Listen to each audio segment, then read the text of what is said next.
Assalamualaikum warahmatullahi wabarakatuh. Perkenalkan, nama saya Billy Rizky Ardiansa dengan NIM 2110301053. Ingin menjelaskan tentang tata cara wudhu, mandi junub, dan juga tayamum. Yang pertama saya akan menjelaskan tentang tata cara wudhu. Wudhu itu untuk yang berhadas kecil, seperti misalnya ketika buang air kecil, kemudian buang air besar. Nah, itu tata cara wudhu yang pertama itu, pertama-tama kita harus niat, yaitu membaca basmalah, Bismillahirrahmanirrahim. Kemudian selanjutnya membasuh kedua telapak tangan sebanyak 3 kali, contoh seperti ini. Kemudian selanjutnya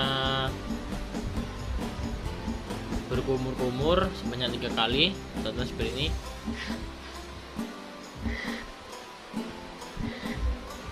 Kemudian selanjutnya yang menghirup air ke dalam hidung sebanyak 3 kali.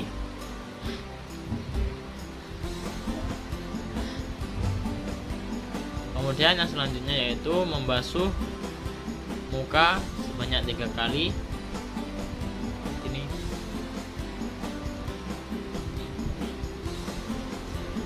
Kemudian selanjutnya mengusap kedua tangan sebanyak 3 kali. Yang diutamakan yaitu pertama yaitu tangan kanan sampai siku.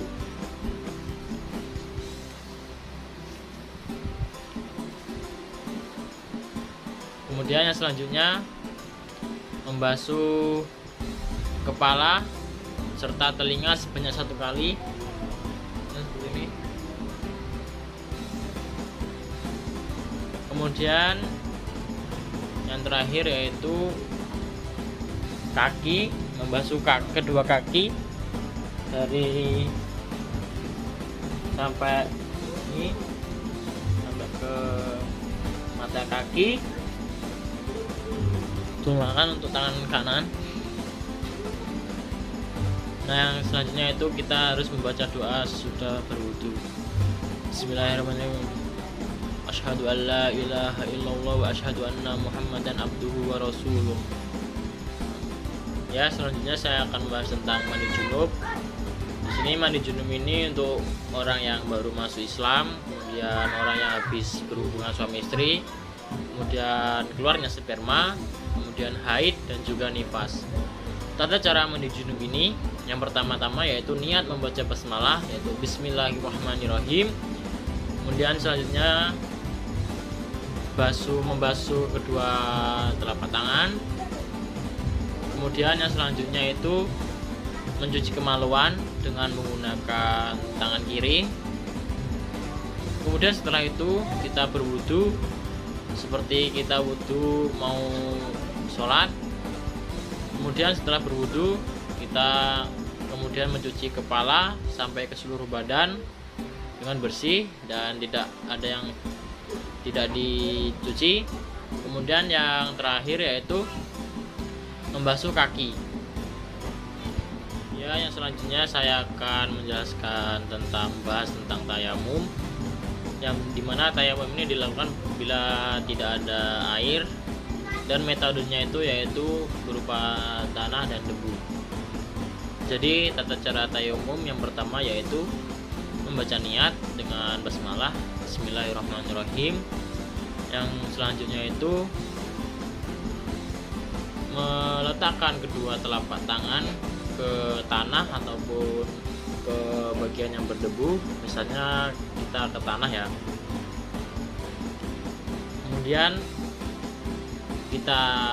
selanjutnya kita tiup sebanyak 1 kali ini. Kemudian selanjutnya kita usap ke muka sebanyak 1 kali. Yang selanjutnya kita mengusap tangan dari telapak tangan sampai ke siku sebanyak 1 kali. Tangan kanan dulu sebanyak 1 kali. Kemudian selanjutnya tangan kiri sebanyak 1 kali. Mungkin itu saja yang bisa saya jelaskan. Kurang dan lebihnya saya mohon maaf. Pada Allah saya mohon maghfirahnya. Saya akhiri, wabillahi taufiq wal hidayah. Wassalamualaikum warahmatullahi wabarakatuh. Allahu Akbar. Allahu Akbar kabira walhamdulillahi katsira wa subhanallahi bukhari wasila. Inni wajhatu wajhiya lillazi fatara samawati wal ardi hanifa musliman wa ma ana minal muslimin. Inna sholati wa nusuki wa mahyaya wa mamati lillahi rabbil alamin wa bidzalika umirtu wa ana minal muslimin. Bismillahirrahmanirrahim. Alhamdulillahi rabbil alamin. Arrahmanir rahim maliki yaumiddin. Iyyaka na'budu wa iyyaka nasta'in. Ihdinas siratal mustaqim. Siratal ladzina an'amta 'alaihim ghairil maghdubi 'alaihim waladdallin. Amin. Bismillahirrahmanirrahim. Inna a'tainakal kautsar fasholli li rabbika wanhar inna syani'aka huwal abtar. Allahu Akbar. Subhana rabbil azimi wa bihamdi subhana rabbil azimi wa bihamdi subhana rabbil azimi wa bihamdi. Sallallahu liman hamidah rabbana alhamdu milku samawati wa milku Astamin sayin ba'du. Allahu Akbar. Subhana rabbil a'la wa bihamdi subhana rabbil a'la wa bihamdi subhana rabbil a'la wa bihamdi. Allahu Akbar. Rabbi firli warhamni warzuqni warfa'ni warzuqni wa'afini wa'afani. Allahu Akbar. Subhana rabbil a'la wa bihamdi subhana rabbil a'la wa bihamdi subhana rabbil a'la wa bihamdi. Allahu Akbar. Bismillahirrahmanirrahim. Alhamdulillahi rabbil alamin. Arrahmanir rahim maliki yaumiddin. Iyyaka na'budu wa iyyaka nasta'in. Ihdinas siratal mustaqim. Siratal ladzina an'amta 'alaihim ghairil maghdubi 'alaihim waladdallin. Amin. Bismillahirrahmanirrahim. Qul huwallahu ahad, Allahus samad. Lam yalid wa lam yulad wa lam yakul lahu kufuwan ahad. Allahu Akbar. Subhana rabbil azimi wa bihamdi subhana rabbil azimi wa bihamdi subhana rabbil azimi wa bihamdi. Sallallahu liman hamidah rabbana lakal hamdu milku samawati wa milku ma min syai'in ba'du. Allahu Akbar. Subhana rabbil a'la wa bihamdi subhana rabbil a'la wa bihamdi subhana rabbil a'la wa bihamdi. Allahu Akbar. Rabbi firli warhamni warzuqni warfa'ni warzuqni wajini wa'afini wa'afani. Allahu Akbar. Subhana rabbil a'la wa bihamdi subhana rabbil a'la wa bihamdi subhana rabbil a'la wa bihamdi. Allahu Akbar. At-tahiyatul mubarakatuh salawatu thayyibatu lillah. Assalamualaikum warahmatullahi wabarakatuh. Assalamualaikum warahmatullahi wabarakatuh. Asyhadu an la ilaha illallah wa asyhadu anna Muhammadar Rasulullah. Allahumma shalli ala Muhammad wa ala ali Muhammad kama shallaita ala Ibrahim wa ala ali Ibrahim wa barik ala sayyidina Muhammad wa ala ali Muhammad kama barakta ala Ibrahim wa ala ali Ibrahim fil alamin innaka Hamidum Majid. Assalamualaikum warahmatullahi wabarakatuh. Assalamualaikum warahmatullahi wabarakatuh. Assalamualaikum warahmatullahi wabarakatuh. Perkenalkan, nama saya Billy Rizky Ardiansa dengan NIM 2110301053, ingin menjelaskan tentang tata cara rukti jenazah. Yang pertama saya akan menjelaskan hukum memandikan jenazah itu adalah fardu kifayah. Artinya jika sudah ada satu orang yang memandikan jenazah, maka tidak ada kewajiban lagi bagi yang lain untuk melaksanakannya. Tapi jika belum ada yang melakukannya, maka semua orang di daerah tersebut berkewajiban melakukannya. Dalam sebuah hadis dari Ummi Atiyah Al-Ansyariyah radhiyallahu an yang diriwayatkan oleh banyak imam hadis, yang diantaranya ialah Imam Al-Bukhari, Muslim, Abu Dawud, dan Al-Tirmizi, yang berbunyi, Ummu Atiyah berkata bahwa Rasulullah SAW masuk ke ruang kami saat putrinya meninggal. Beliau bersabda, mandikanlah ia 3-5 kali atau lebih dari itu. Jika kalian melihatnya itu perlu dengan air atau daun bidara, jadikanlah yang terakhir dengan kapur atau sesuatu dari kapur. Jika kalian selesai memandikan, beritahu aku. Ketika kami sudah selesai, kami pun memberitahu beliau. Kemudian beliau memberikan kepada kami selendang atau serban besarnya, sambil bersabda, selimutilah ia dengan selendang itu. Namun pada saat memandikan jenazah tidak boleh sembarangan. Terdapat tata cara dalam memandikan jenazah yang wajib dilakukan, yaitu yang pertama ada syarat memandikan jenazah. Syaratnya yaitu orang yang dapat memandikan jenazah itu beragama Islam, balik, berakal, atau sehat mental, berniat memandikan jenazah, mengetahui hukum memandikan jenazah, amanah dan mampu menutup aib jenazah. Syarat jenazah yang dimandikan beragama Islam, kemudian ada sebagian tubuhnya, meski sedikit yang bisa dimandikan. Jenazah tidak mati syahid, bukan bayi yang meninggal karena keguguran. Kemudian jika bayi lahir sudah meninggal, tidak wajib dimandikan. Kemudian ketentuan memandikan jenazah yaitu orang yang paling utama memandikan dan mengafani jenazah laki-laki adalah orang yang diberi wasiat. Kemudian bapaknya, kakeknya, keluarganya, keluarga kandungnya, keluarga terdekatnya yang laki-laki dan istrinya. Orang yang paling utama memandikan dan mengafani jenazah perempuan adalah ibunya, neneknya, keluarga terdekat dari pihak wanita serta suaminya.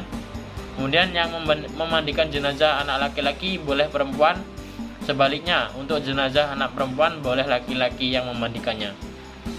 Dan selanjutnya, jika seorang perempuan meninggal sedangkan yang masih hidup suaminya semuanya hanya laki-laki dan tidak mempunyai suami, atau sebaliknya, seorang laki-laki meninggal sementara yang masih hidup hanya perempuan saja dan tidak mempunyai istri, jenazah tersebut tidak dimandikan, tetapi cukup ditayamumkan oleh seorang dari mereka dengan memakai sarung tangan.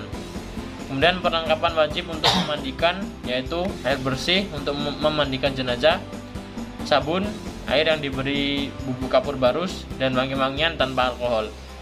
Kemudian sarung tangan untuk memandikan jenazah, sedikit kapas, potongan atau gulungan kain kecil, handuk, dan kain khusus basahan. Kemudian langkah-langkah memandikan jenazah yang pertama yaitu meletakkan jenazah dengan posisi kepala agak tinggi.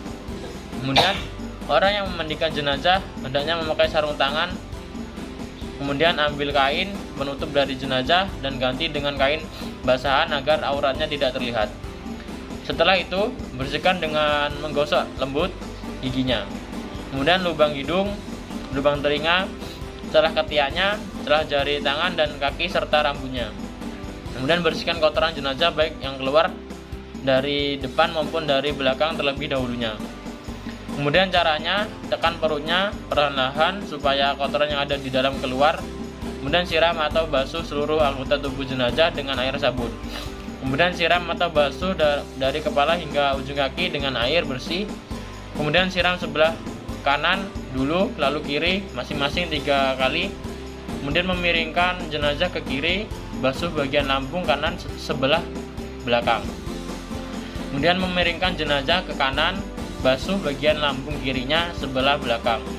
Kemudian bilas lagi dengan air bersih dari kepala hingga ujung kaki. Kemudian siram dengan air kapur barus. Kemudian jenazah diwudukan seperti orang yang berwudu sebelum sholat. Pastikan memperlakukan jenazah dengan lembut saat membalik dan menggosok anggota tubuhnya. Jika keluar dari jenazah itu najis setelah dimandikan dan mengenai badannya, wajib dibuang dan dimandikan lagi. Jika keluar najis setelah di atas kafan, tidak perlu diulangi mandinya. Cukup hanya dengan membuang najis tersebut.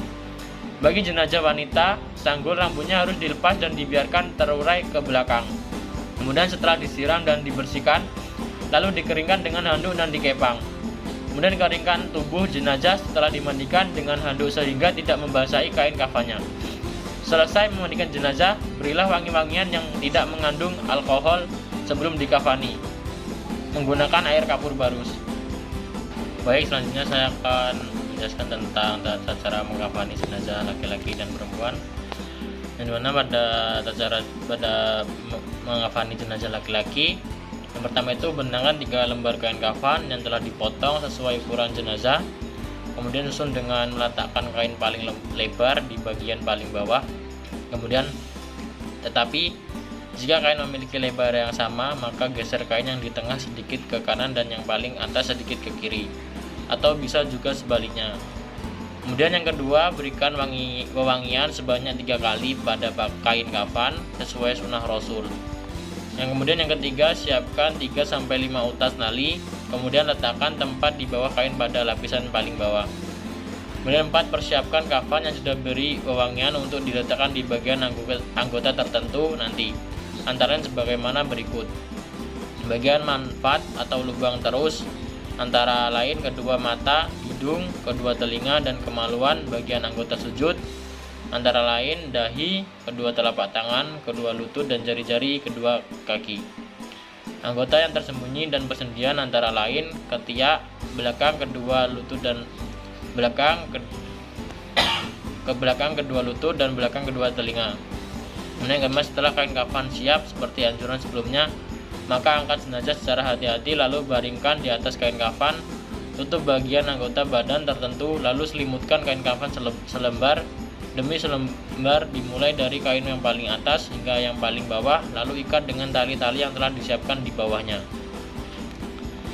Selanjutnya pada mengkafani jenazah perempuan, yang pertama, bentangkan 2 lembar kain kafan yang telah dipontel sesuai ukuran tubuh jenazah.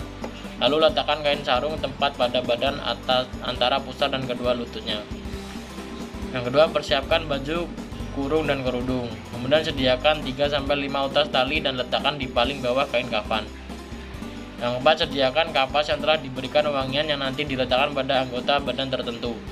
Yang kelima, angkat dan letakkan jenazah di atas kain kafan secara hati-hati. Kemudian berikan kain kapas yang sudah diberi wangian ke tempat anggota tubuh, manfaat atau lubang terus seperti pada jenazah laki-laki. Kemudian letakkan kain sarung pada tubuh jenazah antara pusar dan kedua lutut. Kemudian pasangkan baju kurung sekaligus kerudung atau penutup kepala. Bagi yang berambut panjang bisa dikepang menjadi 2/3 dan letaknya di atas baju kurung tadi, tempatnya di bagian dada. Kemudian letakkan kedua kain kafan selembar demi selembar, mulai dari yang atas sampai paling bawah, lalu ikat dengan beberapa utas tali yang telah disediakan. Begitulah penjelasan dari saya. Saya akhiri. Wassalamualaikum warahmatullahi wabarakatuh. Bismillahirrahmanirrahim. Sholli ala hadzal mayyiti arba'a takbiratin fardhu kifayatin ta'umman lillahi ta'ala. Allahu akbar. Allahu akbar kabiran walhamdulillahi katsiran wa subhanallahi bukratan wa asila. Inni wajhtu wajhiya lilladzi fatara as-samawati wal ardh hanifan muslima wa ma ana minal musyrikin. Inna sholati wa nusuki wa mahyaya wa mamati lillahi rabbil alamin la syarika lahu wa bidzalika umirtu wa ana minal muslimin. Allahu akbar. Bismillahirrahmanirrahim. Alhamdulillahi rabbil alamin. Ar-Rahmanir Rahim. Maliki yaumiddin. Iyyaka na'budu wa iyyaka nasta'in. Ihdinas siratal mustaqim. Siratal ladzina an'amta 'alaihim ghairil maghdubi 'alaihim waladdallin.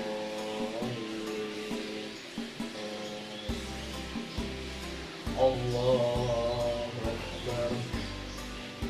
Allahumma shalli ala Muhammad wa ala ali sayyidina Muhammad kama shallaita ala sayyidina Ibrahim wa ala ali sayyidina Ibrahim wa barik ala sayyidina Muhammad wa ala ali sayyidina Muhammad kama barakta ala sayyidina Ibrahim wa ala ali sayyidina Ibrahim fil alamin innaka Hamidum Majid. Allahu akbar. Allahumma firlahu warhamhu wa'afihi wa'fu. Allahu akbar. Allahumma la tahrimna ajrahu wa la taftina ba'dahu wa fir lana wa lahu. Assalamualaikum warahmatullahi wabarakatuh. Assalamualaikum warahmatullahi wabarakatuh. Ketika menjenguk orang sakit, Allahumma rabban nasi mudhibal basis bi antas sakila safi illa anta sifa ala yuqadiru saqama. Ya Allah, wahai Tuhan segala manusia, hilangkanlah penyakitnya, sembuhkanlah ia, Engkau yang dapat menyembuhkannya. Tidak ada kesembuhan melainkan kesembuhan darimu, kesembuhan yang tidak kambuh lagi. Hadis riwayat Bukhari, Muslim. Doa ketika hendak meminum obat. Bismillahirrahmanirrahim. Bismillahirrahmanirrahim. Bismillahirrahmanirrahim. Bismillahirrahmanirrahim. Bismillahirrahmanirrahim. La yadurru ma'asmihi syai'un fil ardi wala fis samai wa huwas samiul alim.